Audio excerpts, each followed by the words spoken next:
এবার শাহবাগ থানায় হাতাহাতিতে জড়ালো ছাত্রদল শিবির। প্রধানমন্ত্রী ও জাইমা রহমানকে নিয়ে আপত্তিকর পোস্ট দেওয়ার অভিযোগ।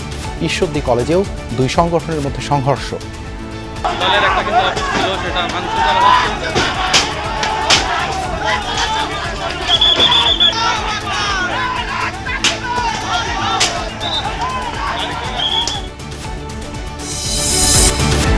জ্বালানি সংকট উত্তরণে সংসদে সরকার ও বিরোধী দলের সমন্বয়ে কমিটি গঠন। ঢাকায় ১১০ মেগাওয়াট লোডশেডিংয়ের সিদ্ধান্ত। আমরা রাজধানী ঢাকাতে ১১০ মেগাওয়াট প্রাথমিকভাবে পরীক্ষামূলকভাবে লোডশেডিং করবার সিদ্ধান্ত গ্রহণ করেছি।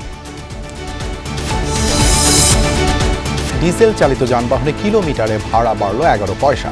সরবরাহ বাড়ায় অপেক্ষার সময় কমছে ফিলিং স্টেশনে। তেল নেওয়ার সব কমে না, কিন্তু লাইনটা একটু কম। আগে পাইতাম ৫,০০০ অক্টেন, এখন পাইছি ৯,০০০। এখন তো বলছি ফুল দেওয়ার জন্য, ফুলও দিচ্ছে। এখন দেখা যাক দেই কতটুকু কি করা যায়।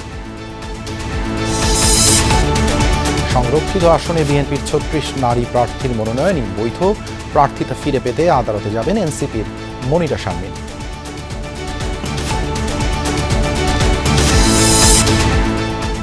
এছাড়াও রাতের বাংলাদেশে থাকছে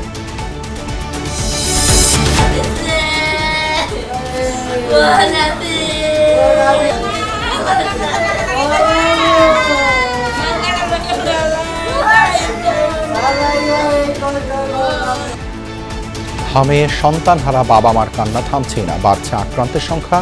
দেশ জুড়ে চতুর্থ দিনের মতো বিশেষ টিকা ক্যাম্পেইন। জ্বর হয়েছে, আবার পায়খানা আর কি সবুজ সবুজ ফেনা ফেনা আর কি বের হইতেছে, কমতেছে না। অল্প থেকে নিয়ে আসছি, এখন সুস্থ হয়ে গেছে, 5 দিন আছিল।